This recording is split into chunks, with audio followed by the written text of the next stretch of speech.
নমস্কার। অরিন্দমের দাওয়াইতে আরেকবার অরিন্দম বিশ্বাস। এনকে ডিজিটাল দেখতে থাকুন, এনকে ডিজিটালের পাশে থাকুন। এইরকম প্ল্যাটফর্ম আমরা পেয়েছি, আমরা বলতে পারছি কিছু কথা। এনকে ডিজিটাল আপনাদের পাশেই আছে। আজকের শীর্ষক আয়ুষ্মান ভারত না স্বাস্থ্য সাথী। নতুন সরকার এসছে, নতুন মুখ্যমন্ত্রী এসছে। একটা কথা মনে পড়ে যাচ্ছে, নয়া খুন হ্যায় নই উমঙ্গ হ্যায়, একটা গান, হাম হিন্দুস্তান। যদিও আমি নিজেকে বাঙালি এবং ভারতীয় বলতে স্বাচ্ছন্দ্য বোধ করি। তো নতুন মন্ত্রিসভায় বিভিন্ন সিদ্ধান্ত হয়েছে, বিভিন্ন মন্ত্রীরা তাদের কথা বলেছেন, মুখ্যমন্ত্রী তার প্রেস কনফারেন্স করেছেন। প্রশ্ন উঠে আসছে একটাই, চিকিৎসক হিসেবে কোনটা গ্রহণ করব, স্বাস্থ্যসাথী না আয়ুষ্মান ভারত?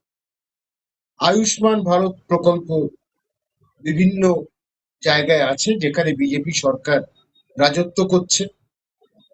এটা এমন একটা প্রকল্প রাজ্যের সাথে মিলিয়ে করা। কেন্দ্র 40%, রাজ্য সরকার 60% দেবে। এতে কিছু মানুষের বেনিফিটস হবে স্বাস্থ্যের খাতিরে। তো সেই জায়গা থেকে আমরা স্বাস্থ্যসাথী দেখে অভ্যস্ত, যদিও আমরা বা আমার পরিবার স্বাস্থ্যসাথী নিইনি, কারণ আমরা মনে করেছি 3 থেকে 4 জন যদি আমরা বাদও যাই, তাহলে আরো 4টে গরিব মানুষের স্বাস্থ্যের যে বেনিফিটস গুলো আছে তারা পায়। এরকম অনেক আমার আত্মীয় স্বজন করেছে। প্রশ্নটা হলো, কোনটা ভালো, কোনটা এগিয়ে, কোনটা পিছিয়ে, বা সরকারের আগামী দিনে কি সিদ্ধান্ত হবে? সরকার একটা ভালো সিদ্ধান্ত নিয়েছে, দুটো প্রকল্প এখন থাকবে। কিন্তু স্বাস্থ্য মানে আয়ুষ্মান ভারত পুরো এসে গেলে স্বাস্থ্যসাথী প্রকল্পটা থাকবে কি? এবার স্বাস্থ্যসাথী কথা বলা দরকার। স্বাস্থ্যসাথী কিন্তু অল ইনক্লুসিভ ছিল, বাধ্যবাধকতা কিছু ছিল না। অ্যাপ্লিকেশন ছিল, ফর্ম ফিল আপ ছিল, তারপর কার্ড আপনি পেয়ে যেতেন। পরিবারের যে সবচেয়ে বয়োজ্যেষ্ঠ মানুষ, তার হাতে কার্ড তুলে দেওয়া হতো, 5 জন পরিবারে পেত, 5 লাখ অব্দি পেত। কিছু ক্ষেত্রে স্বাস্থ্যসাথী প্রথমে দিয়ে সেটাকে উইথড্র করা হয়। সেটার কারণ একটা করাপশন, সেটা হচ্ছে অর্থোপেডিক্স। এখানে ইমপ্লান্টস বসাতে গেলে এত করাপশন হয়েছে, সেই কারণে অর্থোপেডিক্স কিছু সেবা এখান থেকে সরিয়ে দেওয়া। কিন্তু বাকি স্বাস্থ্যসাথী চলেছে। আমার পরিচিত কয়েকজন বাইপাস সার্জারি করিয়েছেন স্বাস্থ্যসাথীতে। তো এই জায়গা থেকে স্বাস্থ্যসাথী বেনিফিটস বহু মানুষ নিয়েছে, বেনিফিটস ডাক্তাররাও নিয়েছেন আরজিকর আন্দোলন যখন হয়েছিল। তো স্বাস্থ্যসাথী প্রকল্প বাংলার মানুষকে সাহায্য করেছে। কেউ পাননি, কারণ কিছু কিছু বেসরকারি হাসপাতাল কতগুলো জায়গায় গন্ডগোল করেছে, কি কিছু জায়গায় টাকা বাকি ছিল, বকেয়া টাকা মেটায়নি। সবকিছুর মধ্যে অসুবিধা থাকা সত্ত্বেও সুবিধা মানুষ পেয়েছেন, এটা নিয়ে অস্বীকার করার জায়গা নেই। এখন আয়ুষ্মান ভারত নিয়ে তো কিছু কথা বলতে হয়। আয়ুষ্মান ভারতে কিছু ক্লজ আছে। কথায় কথায় যে আয়ুষ্মান ভারত পেয়ে যাবেন আপনি তা নয়। একটা হচ্ছে 70 ঊর্ধ্ব, আর কারা পাবেন না সেটা একটু দেখতে হয়। যাদের মাসে 10,000 টাকা আয় আছে, তারা কিন্তু আয়ুষ্মান ভারত প্রকল্প থেকে বাইরে থাকে। যাদের 1 চাকা, 2 চাকা আছে, 3 চাকা আছে, 4 চাকা আছে, তারা আয়ুষ্মান ভারত প্রকল্পের থেকে বাইরে থাকে। যাদের সরকারি চাকরি আছে রাজ্য বা কেন্দ্রে, তারাও আয়ুষ্মান ভারত থেকে বাদ থাকে। এবার 5 একরের ওপর যদি জমির মালিক আপনি হন, আয়ুষ্মান ভারত আপনি পাচ্ছেন। এবার যদি যারা কৃষি জমি নিয়ে কাজ করেন, সেখানে যদি কোনো মেশিন, খুব মডার্ন মেশিন আপনারা থাকে, অর্থাৎ খুব মডার্ন ট্র্যাক্টর হোক বা কিষাণ কার্ড, তার ক্রেডিট যদি 50,000 উপরে থাকে, আপনি আয়ুষ্মান প্রকল্প পাচ্ছেন। আর যদি আপনার পাক্কা বাড়ি থাকে তাহলেও পাচ্ছেন। এবার শুনেছি রেফ্রিজারেটর আছে, মানে মোবাইল আছে, অ্যান্ড্রয়েড আছে, সেখানেও আপনি বাদ থাকবেন। তো এইবার ঘটনা হচ্ছে, যদি আপনি দুটো প্রকল্প দেখেন, স্বাস্থ্যসাথী সবার জন্য করা হয়েছে, একটা অল ইনক্লুসিভ প্রজেক্ট নেওয়া হয়েছিল, স্কিম নেওয়া হয়েছিল টু হেল্প এভরিওয়ান। আর এই যে প্রকল্পটা আয়ুষ্মান ভারতের কথা বললাম, এত ক্লজ আছে, এটা যদি একটা আপনি ফুলফিল করে যান তাহলে কিন্তু আপনি পাচ্ছেন। সুতরাং গ্রামে 80% মানুষের প্রায় এখন টু হুইলার আছে, ফোন আছে প্রায় 60% মেনে নিলাম, ক্রেডিট, কিষাণ ক্রেডিট 50,000-এর উপরে কিছু মানুষের আছে। তাদের হয়তো পয়সা নেই।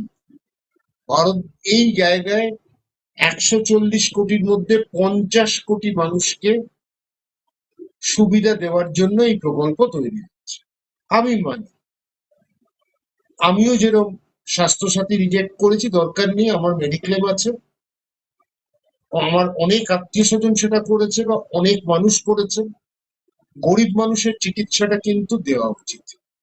আর চিকিৎসাটা কিন্তু বড়লোক, পকেট ভর্তি টাকা আছে, তাদের জন্য সীমাবদ্ধ হওয়া উচিত নয়। গরিব মানুষেরও চিকিৎসা পাওয়ার অধিকার আছে, গরিব মানুষও হাসপাতালে যাওয়ার অধিকার আছে, সরকারি হোক বেসরকারি হোক, দুটো জায়গাতেই। কিন্তু এই প্রকল্প যদি চালু হয়ে যায় আর একটা স্বাস্থ্যসাথী যদি বাদ পড়ে যায়, পশ্চিমবঙ্গের মানুষ কিন্তু 2017 থেকে স্বাস্থ্যসাথী প্রকল্প সুবিধা ভোগ করেছে। প্রায় 8 বছর, প্রথম দিকে একটু ইন্স্যুরেন্সের ব্যাপার ছিল, সেটা সরিয়ে দেওয়া হয়েছিল। 2020 থেকে 6 বছর টানা পেয়ে যাচ্ছে। এইবার আয়ুষ্মান ভারত, হরিয়ানা, বিভিন্ন রাজ্যে দেখুন মুখ থুবড়ে পড়েছে, অনেকে নিচ্ছে না। ডাক্তাররা যে পরিমাণ টাকা পান নিচ্ছে না, সেটা স্বাস্থ্যসাথী ক্ষেত্রে হয়েছে। তো একই সাথে আমাদের বক্তব্য বা আমার বক্তব্য, নতুন সরকার কোনটা গ্রহণ করবে, স্বাস্থ্যের ওপর রাজনীতি আমাদের হয় না বলে অনেক কথা আমরা বলতে পারি না। স্বাস্থ্য নিয়ে আলোচনা হোক, এটা আমরা সবসময় চাইব, কিন্তু পার্লামেন্টে স্বাস্থ্য নিয়ে আলোচনা খুব কমই হয়েছে বা হয়নি বললেই চলে।